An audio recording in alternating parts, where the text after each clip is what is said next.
شہر رمضان الذی انزل فیہ القرآن ھدی للناس وبینات من الھدی والفرقان فمن شہد منکم الشہر فلیصمہ ومن کان مریضا او علی سفر فعدۃ من ایام اخر یرید اللہ بکم الیسر ولا یرید بکم العسر وَلِتُكْمِلُوا الْعِدَّةَ وَلِتُكَبِّرُوا اللَّهَ عَلَى مَا هَدَاكُمْ وَلَعَلَّكُمْ تَشْكُرُونَ۔ رمضان وہ مہینہ ہے جس میں قرآن نازل کیا گیا ہے، جو لوگوں کے لیے ہدایت ہے، اور اس میں حق کو باطل میں فرق کرنے کے واضح دلائل ہیں۔ تو جو کوئی تم میں سے اس مہینے کو پائے اسے چاہیے کہ اس کے روزے رکھے، اور جو بیمار ہو یا سفر میں ہو تو دوسرے دنوں سے تعداد پوری کر لے۔ اللہ تمہارے ساتھ آسانی چاہتا ہے اور وہ تمہارے ساتھ تنگی کا ارادہ نہیں رکھتا، اور تاکہ تم تعداد پوری کرو، اور تاکہ تم اس پر اللہ کی بڑائی بیان کرو جو اس نے تمہیں ہدایت بخشی ہے، اور تاکہ تم شکر ادا کرو۔ ایک آیت میں کتنی ساری باتیں بتا دی گئیں۔ سب سے پہلی بات تو یہ کہ قرآن رمضان میں نازل ہوا۔ اس کا یہ مطلب نہیں کہ سارے کا سارا دنیا میں آ گیا ایک ہی دن میں یا ایک ہی رات میں، بلکہ رمضان کی شب قدر میں لوح محفوظ سے آسمان دنیا پر اتارا گیا، جو ہمیں نظر آتا ہے آسمان، اس پر اتارا گیا، اور وہاں سے 23 سالوں میں حسب ضرورت تھوڑا تھوڑا کر کے اترتا رہا، لیکن آغاز رمضان میں ہوا تھا، اور اس قرآن کی وجہ سے ہی رمضان کو اتنی عزت ملی، اور پھر دوسری وجہ اس میں روزے کے فرض عبادت کی ادائیگی ہے۔ لیکن شہر رمضان کیا ہے اس کی پہچان؟ الذی انزل فیہ القرآن، کہ اس میں قرآن اتارا گیا ہے۔ ظاہر ہے کہ قرآن جو ہے اس جیسا تو کوئی کلام ہی نہیں، اس جیسی دنیا میں کوئی چیز ہی نہیں، لہذا اس کے ساتھ تو برکتیں اور رحمتیں اور فضیلتیں ہیں۔ تو پھر جس مہینے میں یہ نازل ہوا، جس رات میں یہ نازل ہوا، ان سب کو بھی فضیلت دی اللہ نے۔ جس رات میں نازل ہوا وہ کون سی رات ہے؟ انا انزلناہ فی لیلۃ القدر وما ادراک ما لیلۃ القدر لیلۃ القدر خیر من الف شہر۔ ہم نے اس کو لیلۃ القدر میں نازل کر، تمہیں کیا پتا کہ لیلۃ القدر کیا ہے؟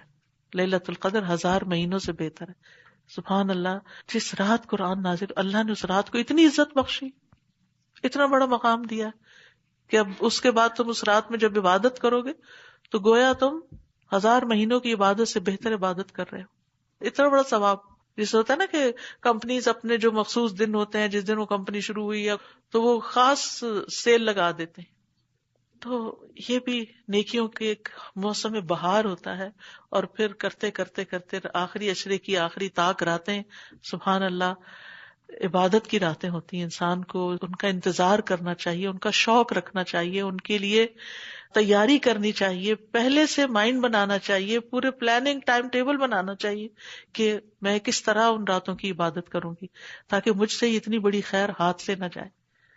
لیکن بہرحال رمضان کی بابرکت رات میں قرآن کا نزول ہوا، جیسے ایک اور جگہ آتا ہے انا انزلناہ فی لیلۃ مبارکہ، یہ کتاب مبارک جس رات میں اتری وہ مبارک، جس نبی پر اتری، جس امت پر اتری، جس شہر میں اتری، یہ سب کے ساتھ برکتیں لگی ہوئی ہیں۔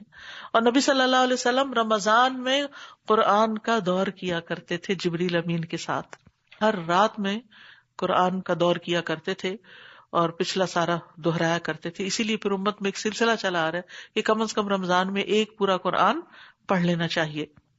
تو بہرحال یہ مبارک مہینہ ہے جس کے روزے فرض کیے گئے ہیں، اور اس میں آسمان کے دروازے کھول دیے جاتے ہیں، جہنم کے دروازے بند کر دیے جاتے ہیں، سرکش شیاطین کو طوق پہنا دیے جاتے ہیں، اور یہ بے پناہ خیر لانے والا مہینہ ہے، اور جو اس سے محروم رہا وہ پھر ہر چیز سے محروم ہو جاتا ہے۔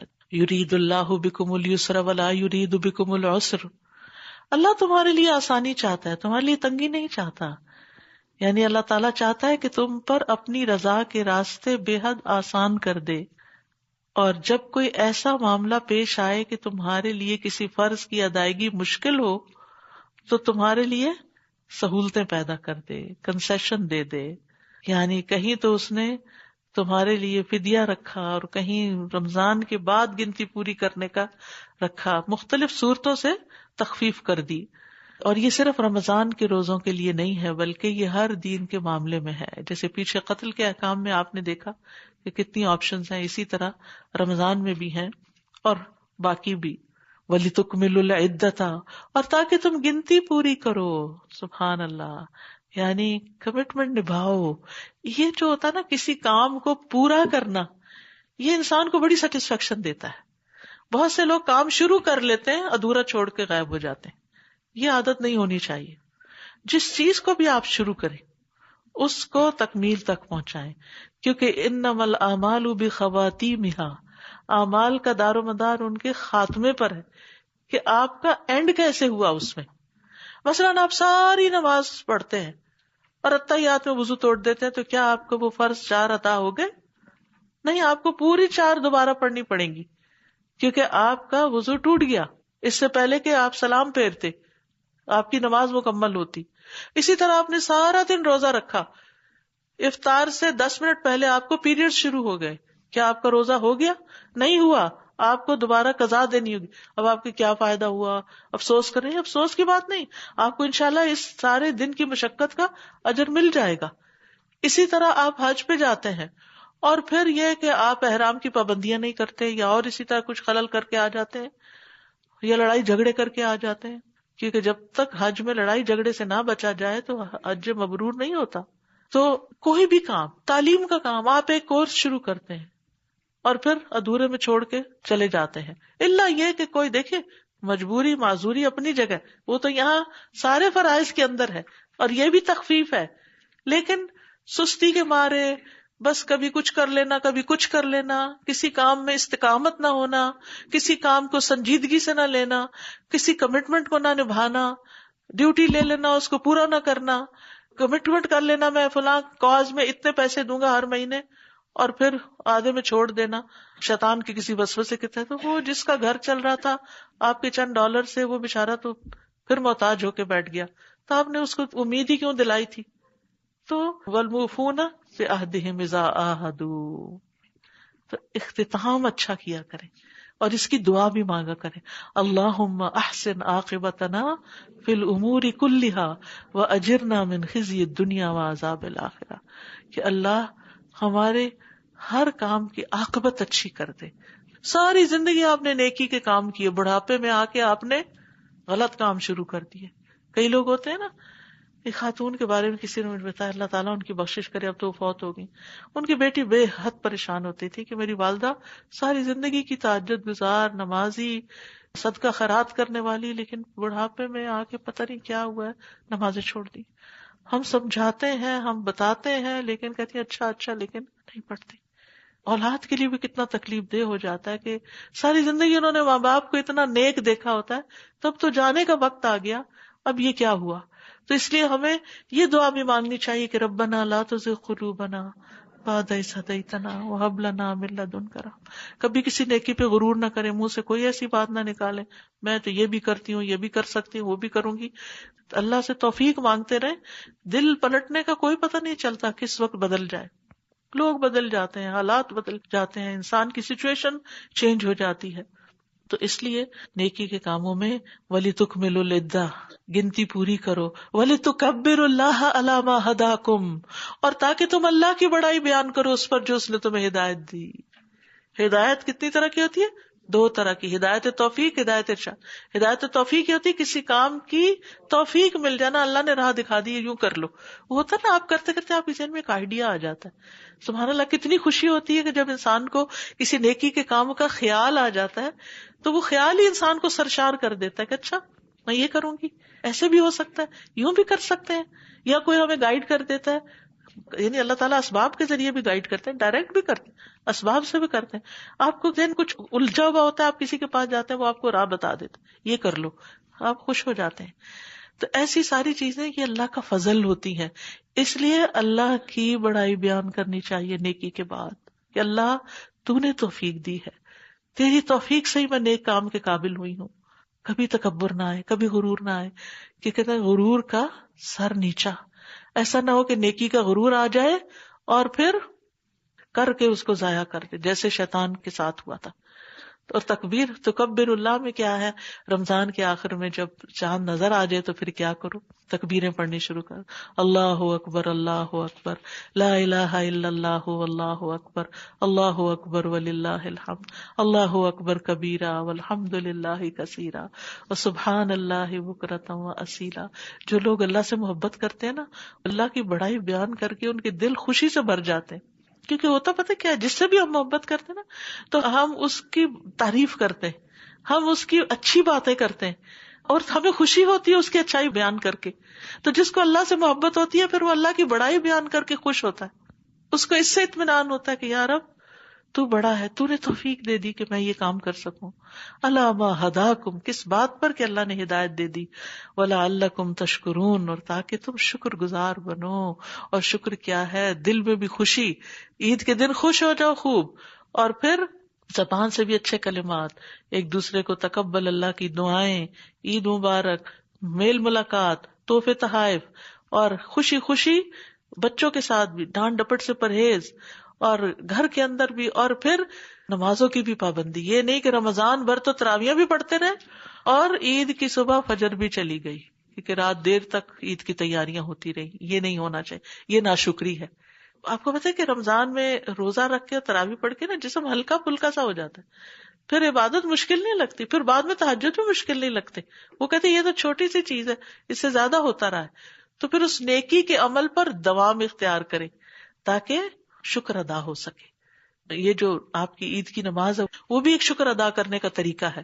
اسی طرح پھر آپ اس وقت کیا دیتے ہیں؟ جانے سے پہلے فطرانہ دیتے ہیں، یعنی وہ مال کا صدقہ کرتے ہیں، وہ بھی ایک شکر ادا کرنے کا طریقہ ہے۔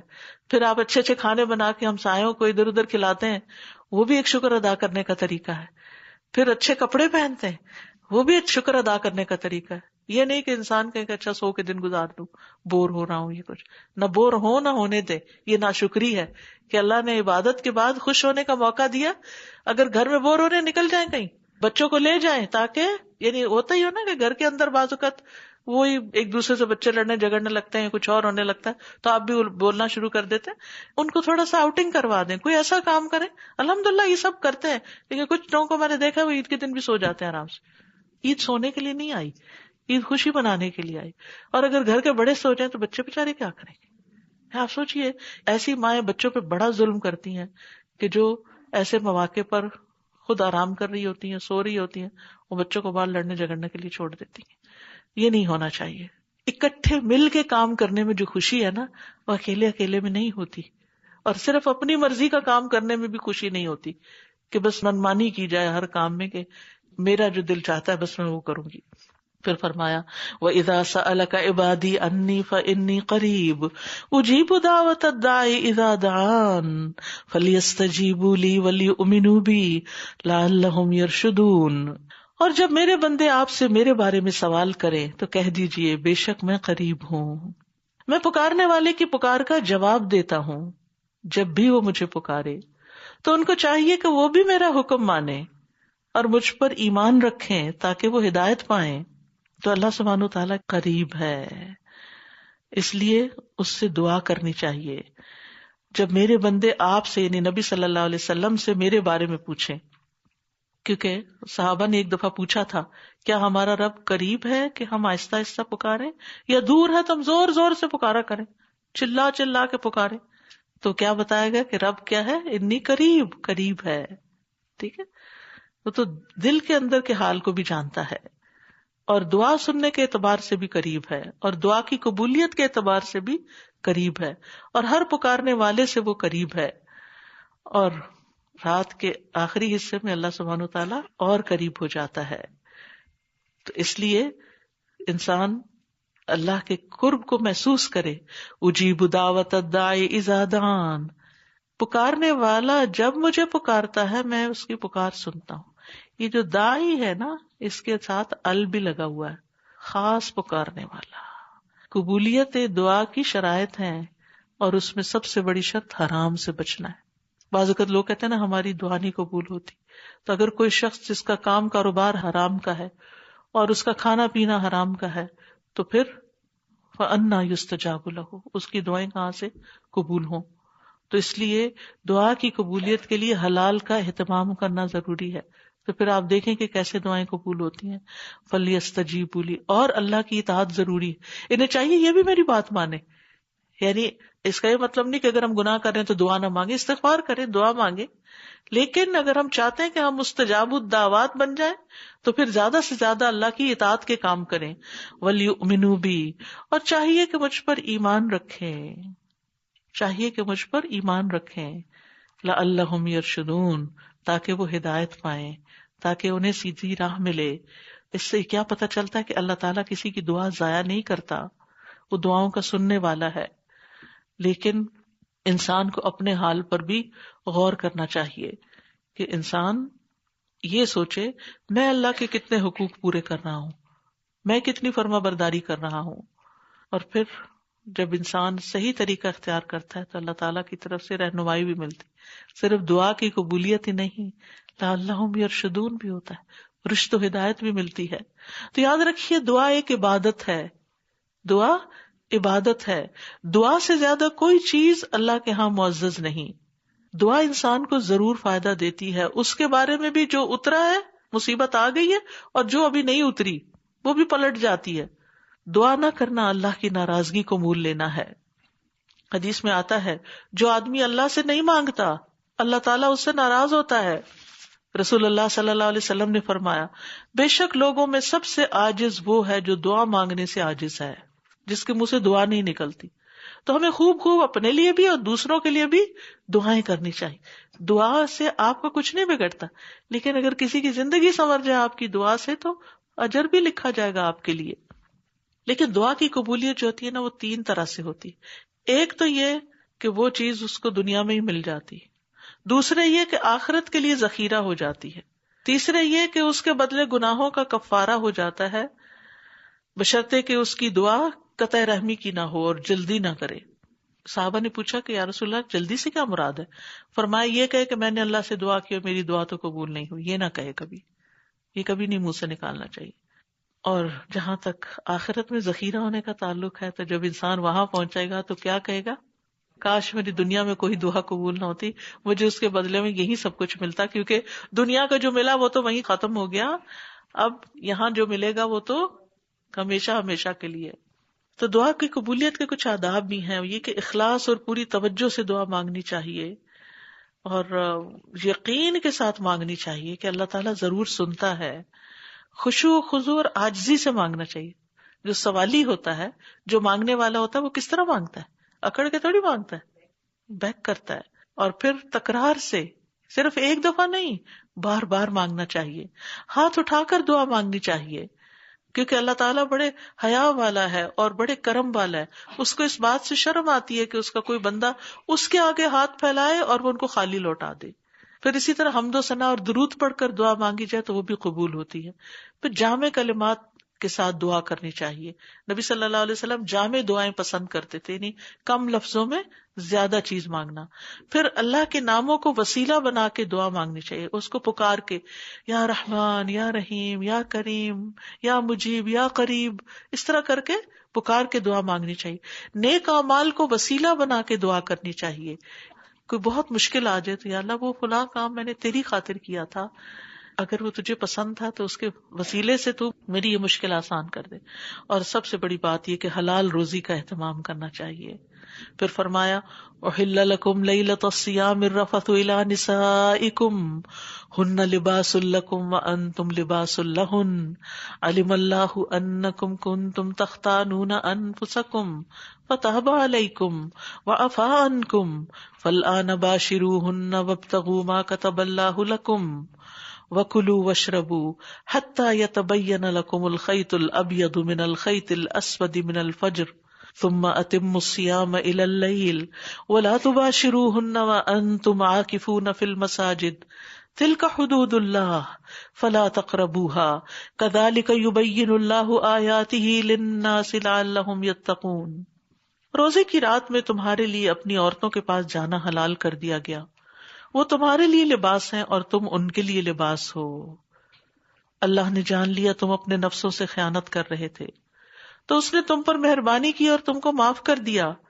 بس اب تم ان سے مباشرت کرو اور اسے تلاش کرو جو اللہ نے تمہارے لیے لکھ رکھا ہے، اور کھاؤ اور پیو یہاں تک کہ تمہارے لیے فجر کے وقت صبح کی سفید دھاری رات کی سیاہ دھاری سے واضح ہو جائے، پھر رات تک روزہ پورا کرو، اور جب تم مسجدوں میں اعتکاف میں ہو تو ان سے مباشرت نہ کرو، یہ اللہ کی حدود ہیں، بس ان کے قریب بھی نہ جانا۔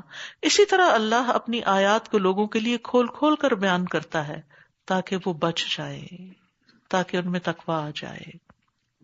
یاد رکھیے ابتدائی اسلام میں حکم یہ تھا کہ روزہ افطار کرنے کے بعد عشاء کی نماز یا سونے تک کھانے پینے کی اجازت اور بیوی سے مباشرت کی، اس کے بعد نہیں۔ یعنی ایک دفعہ سو گئے، عشاء پڑھ لی، بس ختم، رخصت ختم۔ سونے کے بعد ان میں سے کوئی کام نہیں ہو سکتا تھا۔ تو ظاہر ہے یہ پابندی سخت تھی اور مشکل کام تھا، تو اللہ تعالیٰ نے پھر یہ دونوں پابندیاں اٹھا لی اور افطار سے لے کر صبح صادق تک کھانے پینے اور بیوی سے مباشرت کی اجازت دے دی۔ بہرحال ہوا یہ تھا کہ صحابہ میں سے ایک قیس بن سرمہ انصاری تھے۔ ہوا یہ کہ وہ روزے سے تھے، افطار کا وقت آیا تو اپنی بیوی کے پاس آئے، پوچھا کچھ کھانے کو ہے؟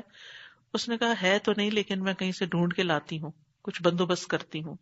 تو وہ سارا دن محنت مزدوری کرتے تھے، تو ان پہ نیند غالب آ گئی اور وہ سو گئے، یعنی بیوی جب تک واپس آئی سو چکے تھے۔ اب جب بیوی کھانا لائی تو وہ کہنے لگے ہائے تمہاری محرومی، یہ تم اب کھا بھی نہیں سکے۔ تو وہ دوسرے دن دوپہر کے وقت بھوک کے مارے بے ہوش ہو گئے۔ تو یہ واقعہ جب نبی صلی اللہ علیہ وسلم سے ذکر کیا گیا تو یہ آیت نازل ہو گئی کہ رمضان کی راتوں میں تمہارے لیے بیوی کے پاس جانا اور کھانا پینا یہ سب کچھ کیا ہے؟ حلال ہے۔ وَكُلُوا وَاشْرَبُوا حَتَّى يَتَبَيَّنَ لَكُمُ الْخَيْطُ الْأَبْيَضُ مِنَ الْخَيْطِ الْأَسْوَدِ۔ اور پھر ہسبینڈ وائف کے رشتے کو چند لفظوں میں بہت خوبصورت انداز میں واضح کر دیا گیا، وہ تمہارا لباس ہے، تم ان کا لباس ہو، لہذا اس لباس کی حفاظت کرو، اس لباس کو خوبصورت بناؤ، اس تعلق کو اچھا ہونا چاہیے۔ لباس انسان کے عیب چھپاتا ہے، انسان کے پردہ پوشی کرتا ہے۔ میاں بیوی کو ایک دوسرے کے عیب چھپانے چاہیے۔ لباس تحفظ کا باعث ہے، ایک دوسرے کی حفاظت کرنی چاہیے، ایک دوسرے کی ضروریات پوری کرنی چاہیے۔ لباس بیرونی ماحول سے انسان کو پروٹیکٹ کرتا ہے، جیسے سردی سے، گرمی سے، اور اسی طرح کی گرد و غبار سے۔ تو اسی طرح پریشانی کے وقت میں انسان کو اپنے ساتھی کے لیے ایک ایسا رویہ اختیار کرنا چاہیے کہ جس سے وہ سیکیور محسوس کرے، جس سے اس کی وحشت دور ہو، اس کے اندر انس پیدا ہو۔ لباس انسان کی تکمیل کرتا ہے، انسان کو معزز بناتا ہے۔ ہسبینڈ وائف بھی ایک دوسرے کی تکمیل کرتے ہیں، ایک دوسرے کی کمی بیشی پوری کرتے ہیں۔ بیوی کے بغیر شوہر اور شوہر کے بغیر بیوی نامکمل ہوتے ہیں، دونوں کا ساتھ کمپنسیٹ کرتا ہے ایک دوسرے کی کمی کو۔ اور پھر لباس جو ہے یہ خوبصورتی کا باعث بھی ہوتا ہے، یعنی آپ دیکھیں کہ لباس کے اوپر لوگ کتنا خرچ کرتے ہیں، اور پھر اس کو ڈھونڈنے میں اور اس کو اپنی پسند کا بنانے میں اور اس پہ کتنا کتنا وقت لگتا ہے۔ تو آپ دیکھیں کہ رشتہ کی تلاش اور یہ ساری چیزیں بھی وقت لیتی ہیں، لیکن جب شادی ہو جاتی ہے تو پھر ایک دوسرے کی عزت کرنا بھول جاتے ہیں، یہ نہیں ہونا چاہیے۔